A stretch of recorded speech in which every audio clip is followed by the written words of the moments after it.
Well, hello everyone and welcome back to Wolf Leadership Presents The Den. My name is Eric Bailey. I am your host, and we want to welcome wherever you are in the world to what we feel is the supreme platform for conversation about leadership, about sales, about marketing, about being the best version of yourself, fitting into a team, into a culture, into an organization. And this week we're going to be this month we're going to be talking about emotional intelligence. And for those of you who are sitting out there and might be thinking, how does emotional intelligence fit into your world? I just wanted to simplify it to give you an understanding of why we feel at Wolf Leadership that this is a topic that can benefit all of you. So emotional intelligence is the ability to understand and manage your own emotions in a positive way, to release stress, communicate effectively, emphasize with others, and also overcome challenges and diffuse conflict. And we believe in all walks of life, whether business, whether personal, in sport, that is a fundamental characteristic that one should master. And once again, the Den is all about bringing in great speakers, great leaders, thought-provoking leaders, experienced people who can share their knowledge and their experience on the topic of the month. And this month, we're going to bring in Catherine Molloy, who is an Australian speaker and communication expert, working globally in specializing sales, service, and leadership, with 25 years of experience in business training, facilitation. Catherine believes in creating effective, engaging learning environments through powerful communication techniques.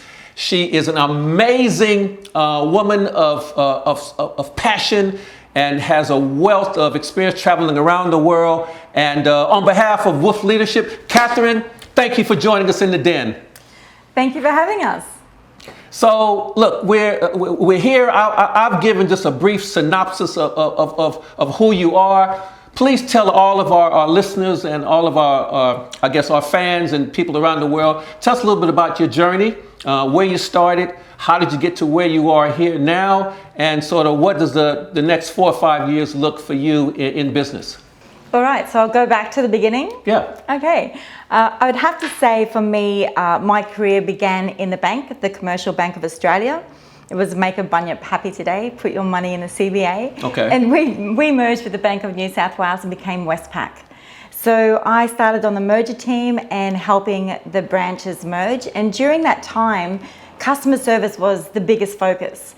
And I love customers. And what happened was, because of my love for customers and my knowledge of our products, I ended up topping sales in the branches and then in Queensland, and used to get this little note each month that I'd top sales for Queensland, and then I was topping sales for Australia. Now, I would accredit this to my study and my love of people and body language. Mm-hmm. So when I was about 19, I used to travel, take these little short breaks to third world countries, mostly because we got good bang for buck. But what it does is it really opens up the mind, and it teaches you how to problem solve when you're in countries where they don't speak your language. So I had a lot of fun, and I learned to negotiate. I started to watch the vendors, how they meet people, how they greet people. Everything started with that handshake. And the really firm handshake, you could see people start to get into arguments about things. Sometimes a vendor would tell somebody to go and they wouldn't even sell it to them. Someone else might buy one product for $5 and someone else might buy that same product for $10. Wow. So I started to watch and learn, and I became really good at negotiating. Now, I like to create a win-win where both parties are happy with that final result. So I may not always have got the best price, but I got a really good price. And I created a win-win so that the next time they saw me, they'd be selling to me, they'd be happy to sell, and I'd be getting prices lower and lower, plus meeting other people that could help me. So I brought these skills back to Australia and kept on meeting people, started to study body language. In Westpac, they had the videos, the old VCRs. Oh. And I used to study and watch body language, just loved it. And I loved people, which makes it, a lot easier especially body language really is that stepping stone into emotional intelligence and starting to understand your emotions, yourself and others. And so I met my husband while I was in the bank, and I said to him, you may not want to marry me because I don't want to have children. And he said, that's okay. I can't have children. I was brilliant. Marriage made in heaven. And then we had 3 children in 3 years. So maybe I wasn't so good at body language, or maybe I was good at body language, who knows.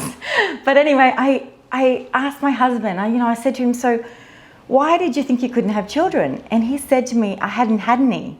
And I thought, that we know of yet. You're 7 years older than me.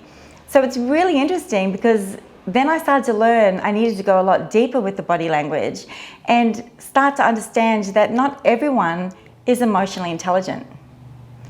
And it is something that if you're happy to reflect and to start to learn from, then you can start to grow.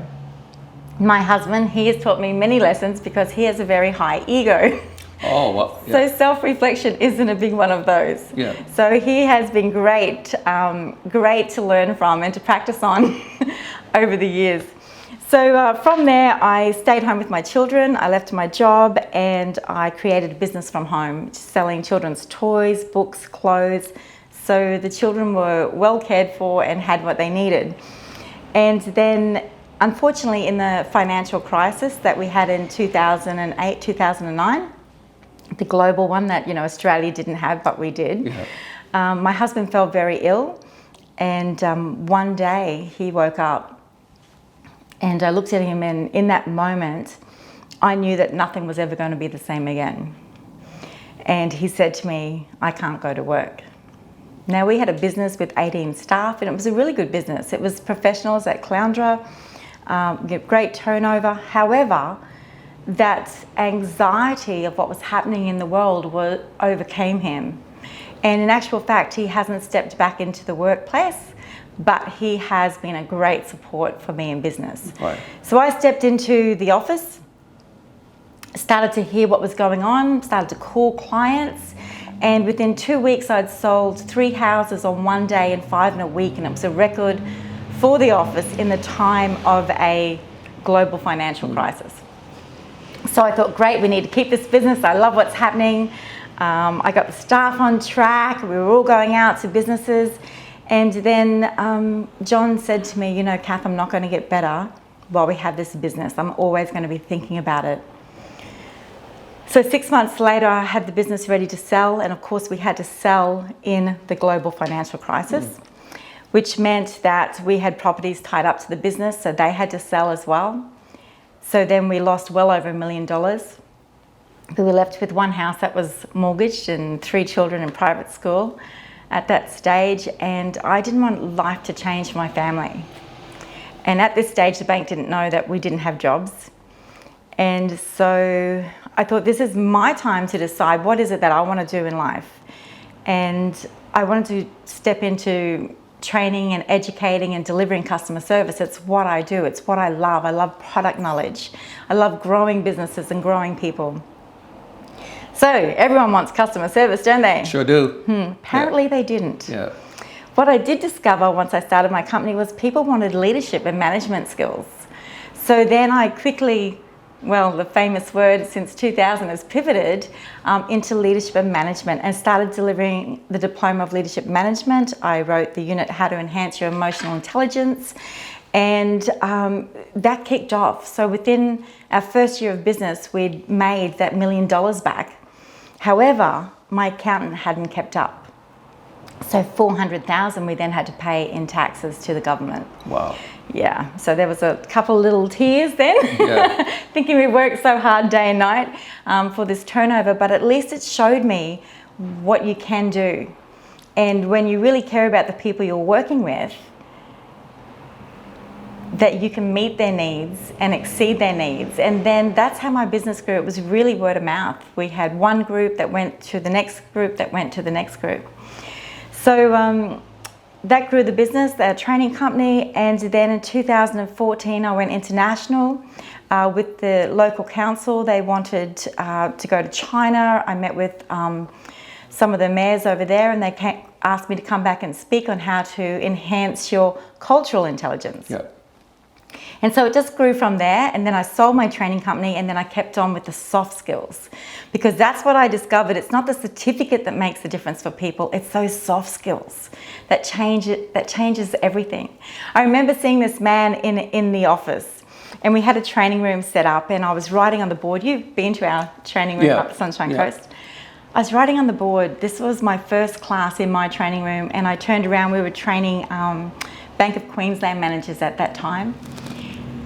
And I just had that moment when I was 7 years old in my bedroom on a Monday and Tuesday afternoon. All the kids in the neighbourhood would come over and sit on the floor, and I had this little flip chart and a green felt board, and I'd write down all the songs from Countdown. Oh. And then on a Sunday night and on a Monday, everyone would learn them, then we'd jump on our bikes. And I had that moment when I turned around, because I never felt myself as a teacher at school with children, even though I loved children. It was the peers that I loved. It was the peer learning. And when I turned around and saw all these people in the room, because every time I meet someone, I learn from them as well. And I think I'm on the planet to learn as much as possible and to share that with others. And I thought, wow, I'm actually got a full circle here. This is what I'm meant to be doing. And one of the men there, he was 60, and he actually had a tear in the room, and he said to me, I wish I learnt these skills when I was 20. So of course I have a big passion to get these skills to our young people as well, to make a big difference. Yeah. That's the thing I love about Wolf as a company, is that what we are trying to do is to enhance the growth and personal development of anyone who we're working with. And I always have this saying that it's never too late, to improve yourself. Correct. So by my list, I'm listening to you talking about, your journey. How big of a part does emotional intelligence play in boardrooms and in teams, in corporate and even private enterprises around Australia, in your experience? It's huge. If you want your business to grow and you want people to have a growth mindset, then understanding that emotional intelligence is very, very important. Being aware of yourself. So there's 3 things that I look at, which is conscious of self, conscious of others, and conscious of context. So what that means is conscious of self with emotional intelligence is being able to reflect, see what didn't work, understand how you were feeling at that time and how you can make a difference. And then it's managing those emotions for the next time. So it's a lot of work, as you can see. That's being conscious. Yeah. Conscious of others is then conscious of the emotions that are in the room, conscious of each other right now, and also the emotions that can play out from that. Being able to know how you can help manage those in the room when you're working with team. And then conscious of context is, how is everything right now? Is it too hot? Is it too cold? What are we using? What are we buying? What are we putting into the planet? What are we taking out of the planet? So those are the 3 things, because there's so many models for emotional intelligence, and some of them are quite hard to remember. There's so many things in them, and there's 19 capabilities. However, those 3 things, conscious of self, conscious of others, and conscious of context, I think is easy to remember. It's kind of a little bit like that radio where you're in the middle, and you have one of those bars, on your phones for Wi-Fi. And if you're conscious of self, that's great. But if you add that next bar where you start to be conscious of others, it enhances the emotional intelligence. And then when you add and you have the 3 working, you have great reception. Okay. So if there was a sales manager or an HR manager or a CEO or someone out there who was watching this channel, watching us just talk right now, and they were thinking about particularly their own teams or their organization or even their own selves, if they couldn't come to an event, or if we weren't actually in the boardroom with them, are there anything that they could do to get the ball rolling on improving their emotional intelligence that you could sort of recommend? Something that they could just do like today, not have to worry about, just start it today? Great question. Great question. Oh, wow, okay. They can pick up the book, The Conscious Leader. Yep. It's got activities, quizzes, everything in there. And the second chapter is all about sales, conscious, emotionally intelligent leaders. And it does sound like SEAL, the Navy SEALs. Yep. So that's the elite, the people that are breaking that glass ceiling. And that's what we want to encourage. So what I want to do is just show you very quickly what happens because we react in 1/25th of a second. So if I can give you something today to take away, I want you to be conscious of your reaction. Just a quick example. Okay. I speak around the world. My husband was always picking me up from airports, dropping me off at places. And so we're in the car. John's driving me to Brisbane. We've got an event in Brisbane. And I'm sitting beside him. And usually, we love to chat and talk, and we will put the songs on the radio. Do you love being in a car, talking to the person in the car? No, not me. Not you? No. I just like singing. I like singing. I don't want to talk to. I just want to sing. Okay, yeah. There you go. Everybody's different. We put on a song and we start to sing together, so it's kind of fun sometimes. But this day I had to catch up on emails before I got in. So I said to John, I've got to get some emails done. I whipped out my phone and I started to do my emails. Well, John's head started to turn and we were in the middle lane. We've got a lane on each side heading to Brisbane, travelling in the car. And, we've all got peripheral vision. You can see what's happening. So I quickly leant back so he could look over and change lanes. But the next minute, I felt this heat all down my arm. I looked at my husband. I said, "What's wrong?" And this is what he said. "You don't have to stiffen up when I'm driving. There's nothing wrong with my driving." Now, We've been married for 30 years, and maybe I've stiffened up a few times when he's gone up gutters and things, but as far as he was concerned, he was in the right. He was travelling down this lane, going straight. Nothing was wrong. And I looked at him and I just said, "John, I'm sorry. I just leant back so you could change lanes." And this is what he said. "Sorry." And that was the end of the conversation. Now, I had the right to be upset with him, right? Because, husbands and wives can fight for up to 2 days because of the raise of an eyebrow at the wrong time. True story. And so the thing is, once you become more emotionally intelligent, you start to understand your effect in these conversations. So because John turned his head in that 1/25th of a second, because we react before we speak, I leant back for him to change lanes because I made up a story that he wanted to change lanes. And in his 1.5 of a second, he made up a story that I was stiffening up because it had happened on another occasion.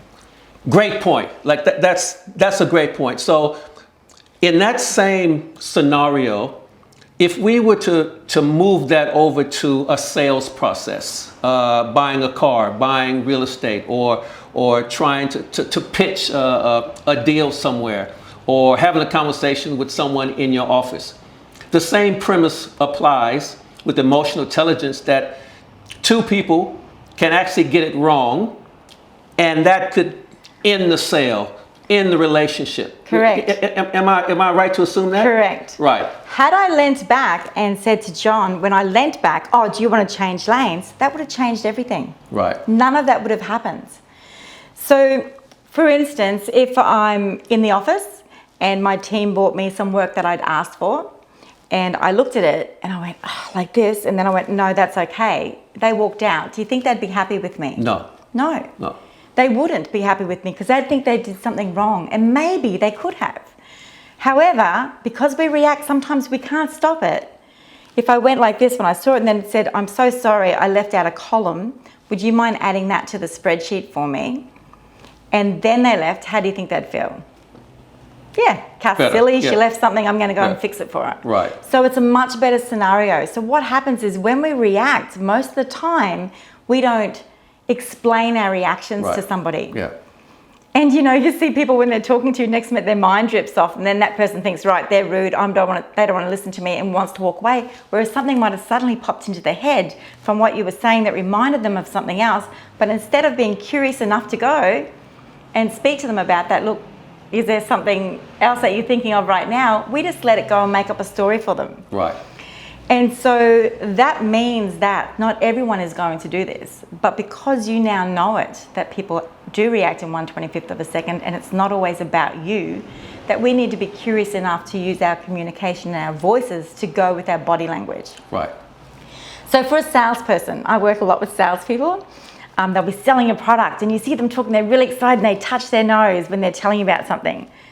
Then all of a sudden I go, they're not really quite comfortable with this right now. When we touch our nose, we also cover our mouth. And so it's not that I want to teach people to not be authentic with what they're selling. However, COVID has taught us don't touch your face. So I've been telling people for body language forever, don't touch your face when you're talking, right? Yeah. So I'm saving you from COVID as well as stopping miscommunication. If you are uncomfortable with your product for whatever reason, you need to make yourself comfortable with it. Maybe you need more product knowledge, or maybe the product isn't working how you want it to. So stop selling it, fix it up, and so that you can be congruent when you're selling that product. So it's important as that salesperson not to start looking at the other person and trying to work out who they are, because body language is very subjective. It's never just one thing to go, oh, that person's not interested, they touch their eye. Okay, they could have been tired, they could have a contact, they might have dry eyes. There's lots and lots of reasons that things happen. But it's good to be aware and then be aware of what are you doing with your body. Yeah, so that last point you meant about the whole COVID and touching your face and everything, that's got me thinking now, okay, with the reemergence of COVID and the wearing the mask and the social distances, not just the physical side of trying to read people, but what about the mental and emotional side of people who are jaded by the whole COVID and trying to work out how someone is feeling in the workplace, or if you're doing a presentation and you might have to wear a mask or the social distance. How does emotional intelligence play into all of that? How can someone be able to navigate themselves through all of that and get a positive result? Yeah, so it's really important as leaders today that we are compassionate, that we are kind. We can change our tonality, we can change our pace so that people can hear right now that we want to hear from them, that we are being really genuine, being really authentic, and taking that time. And I truly believe that people right now need us as leaders to listen. Yeah. So that to listen, we also need to be able to ask some great questions as well, because not everyone is going to want to tell us everything straight away. So it's important to slow down. And breath is one of the most important tools that we have. So it's important to make sure we're all breathing. When someone is upset, to be able to slow down that pace and to slow that breath down and to help people feel relaxed during this time as well. So COVID, unfortunately, is shutting doors because staff aren't well, some staff can't come in. But if you do have a business where people can work from home, it's time to trust your people and allow them to work from home. I know you and I are both working from our offices as well at home, and it means we can still reach everyone in the world, and not every job can do that. But where you can, it's time to trust your people, and for each person to be trustworthy, to make sure they get on and get that work done that needs to be done. Yeah.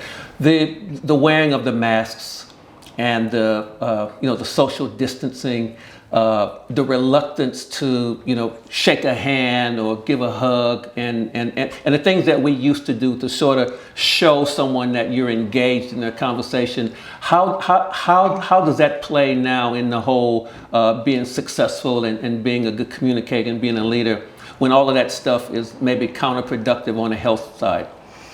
Okay, so a lot of the leaders today are actually doing Zoom calls with their teams. Would you agree? So they can reach their people through social media. So what's really important is, as that leader, not to be looking down at people into your computer, but to actually look at that little camera dot. Maybe put a smiley face sticker beside it, so when you look at it that you do smile.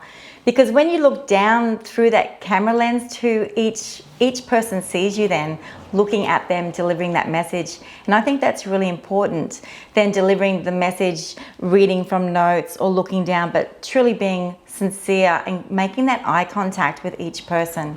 So I worked in Saudi Arabia, where we did wear our masks and we did wear our habibs and, the full outfits. And the thing is, when I was working with them with body language, you can still see it. Your energy still comes through your shoulders, the way you sit, the way you hold your heads, that voice, that tonality, so we can still bring excitement to the people we're working with. And we can help motivate and still inspire our businesses to the next level, but we've got to have that growth mindset. And this is where our mindset is so important. So is it the body or the mind that comes first? Who knows? Yeah. But if the mind's low, you can be guaranteed your body language won't be great. So if you can quickly change your state with your body, you can start to change the way you think as well. And then as you become more conscious, you'll find one drops and the other drops, and it's just that battle all day, bringing yourself back into that state where you can get on and get things done. You know, we've been through this now. This is what, our 3rd year into COVID, and it's really time to take control of what you want to happen. Set some plans and let those plans start to, you know, evolve. It mightn't go exactly the way you plan, but at least you've got a plan. You'll be getting somewhere. Yeah. And I think that's the most important thing. And what we look to for our leaders is hope. So as an emotionally intelligent leader, you're giving your people hope today of what still is possible. Yeah. I'm happy to announce that that you are one of our Wolf facilitators. Thank you so much for joining the pack. From your point of view, how important or how necessary do you feel that the Wolf leadership ethos and the Wolf leadership, I guess, main objectives? How do you feel that fits in with people out there who are running businesses and who are looking to upscale their people? Like what do you feel that you personally can bring to the table to add value to the company and what we're trying to do? Well, we know when the teams are emotionally intelligent and our leaders are, that the team grows, the business grows, there's more profit in the business. You know, it's proven. You can look up all the statistics around it. And people that really invest in emotional intelligence will actually go up the ladder a lot quicker as well. People want that over just intelligence. People want people to be emotionally intelligent. So what we bring to the table is to help businesses grow, to help businesses feel good, and to help each person take responsibility for their emotions. Let me ask you, did you know that sound carries emotion? So, yes. Yes. I definitely knew that. Yes. So give me the sound of disappointment. Oh, man. And what's the sound of excitement? Yeah, that's what I'm talking about. Yeah, yeah. So you can see that even at a table where people come together in meetings, that the sounds that they make affect that next person to how that meeting's going to go. We have to be responsible and learn to be responsible for our actions and our domino effect. And that's what I love to bring to the table, because when that happens and we get everyone on the same page, where we work with diversity, we work with the different generations, we work culturally, that our business comes together and grows. And that's what it's all about. Yeah. You mentioned earlier that you did a lot of traveling, delivering presentations and workshops, and I guess being the face for organizations. How does that differ now with actually taking a program on Zoom? Because obviously Wolf is about being able to customize in a boardroom, but also having fantastic presentation and presenters doing keynotes or doing workshops on Zoom. How do you feel about how that could also play out in work in organizations, the whole Zoom? It's fantastic. Yeah. I have to say, people that have attended our workshops, just thank you so much. They can't thank us enough. They get the tools. We send through the workbooks to each person as well, or the worksheets that they can join in and work with us. They can do it straight onto the computer. So in actual fact, there's no more paper that needs to be printed. So we're helping the planet. Wow. So I kind of like that. Yeah. But Zoom has given us so many tools that it is so interactive. And when we want them to work on something, we send them away into the groups. We bounce into all the groups, find out what's going on, bring them back, share. For me, it is the same as a classroom. I have it set up just like a stage, so that you can see what's going on on the PowerPoints, but you can see us. We're not just a little dot in that corner of your screen. Right, yep. So, great presentations, energetic, getting that information. People are taking it down. They're still working together, and we're getting ideas for the business. Right. So much is coming out of it that I would totally encourage people to try it, to try our Wolf training on Zoom. You are going to love it. Right. Katherine, at this stage of your career and your life, what is the next 10 to 20 years? What do you see yourself? What is your sole purpose you feel leading into the days when you can lay back on a beach somewhere and watch the dolphins or watch the whales and all that? Yeah. I think I'll be taking days here and there for it, but my passion and what I do is so big. In 2017, I was made a Global Goodwill Ambassador for the work that we do, humanitarian work in Uganda, in India, and I've just joined another lady in Tanzania with education programs. So we are now being able to educate the educators there to take these soft skills to their people. And we have programs for that to happen. So we were so worried because we were due to go at the end of 2020. We generally build homes over there, etc. What are we going to do now? But because everyone has a phone, we are still being able to reach everyone, even in the poorest places, to make a difference. So I will continue to train, to educate. I'll be back traveling again this year. I think I'm on a TED stage in Ireland in June. Fingers crossed. Congratulations. Thank you. And we're just going to continue to educate and to raise funds. The books that I have written, The $1 Million Handshake and The Conscious Leader, a third of that goes straight to the charities as well, a third to my husband, of course, and a third back into education. Yep. Okay. Show audience, just lift the book up, show our audience the book. And where can they get that book? So you can get it on Amazon.